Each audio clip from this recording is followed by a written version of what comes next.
ఎవరు కాదన్నారు? ఇప్పుడు రెండు రాష్ట్రాలు బాగోకూడదని ఎవరన్నారు?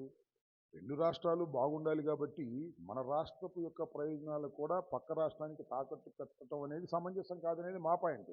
రెండు రాష్ట్రాలు బాగుండాలంటే ఇవ్వండి, తిరుపతిలో కూడా మీరు వాటా ఇవ్వండి. అది అడిగారు కదా, మీకు గుర్తుందా?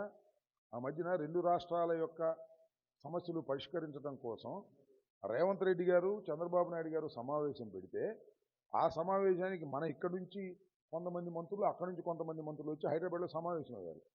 సమావేశమైనప్పుడు వాళ్ళు కొన్ని అడిగారు, దానికి ఇంతవరకు సమాధానం లేదు. కోస్టలాంధ్రలో మాకు వాటా ఇవ్వమన్నారు, తిరుపతి టెంపుల్లో మాకు వాటా ఇవ్వమన్నారు. అన్నీ మాట్లాడుకున్న ఏమన్నారంటే ఒక కమిటీ వేస్తున్నాం, త్వరలోనే ఈ కమిటీ సమావేశమైంది, సమావేశమై సమస్యలు పరిష్కారం చేస్తా ఉన్నారు.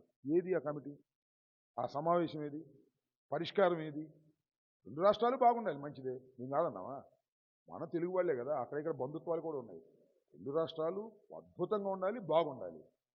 మన రాష్ట్ర ప్రయోజనాలను మాత్రం తాకట్టు పెట్టకూడదు. రెండు రాష్ట్రాలు బాగుండాలంటే ఆయన ఉద్దేశం అక్కడ తెలుగుదేశం ఇక్కడ తెలుగుదేశం రావాలని అనుకుంటున్నాడేమో, అనుకోని, మాకేం అభ్యంతరం లేదు. కానీ ఆంధ్రప్రదేశ్ యొక్క ప్రయోజనాలను తెలంగాణకు తాకట్టు పెట్టనంత కాలం రెండు రాష్ట్రాలు బాగుండాలని మనం కోరుకుంటాం. అంతే తప్ప మా ప్రయోజనాలన్నీ వదిలేసుకుంటామంటే వదిలేసుకోమను, ఆయనకే బుద్ధి చెబుతారు ప్రజలు.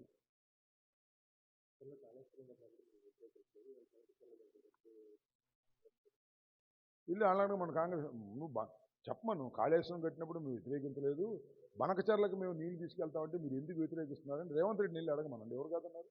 మన సమావేశం జరిగింది కదా, మన సమావేశం జరిగినప్పుడు ఏం చెప్పారో గుర్తుండగా మీకు? అసలు ఫస్ట్ అది ఏక పాయింట్ ఏంటంటే బనకచర్ల రెగ్యులేటర్ గురించి మేము మాట్లాడబోతున్నాం అన్నారు.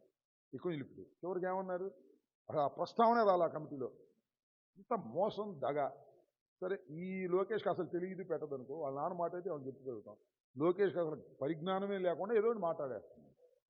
సో ఫైనల్గా చెప్పదలుచుకుంది ఏంటంటే, బనకచర్ల ప్రాజెక్టుకి సంబంధించి రాయలసీమకు అవసరం ఉంది, దానిలో ఏ సందేహం లేదు.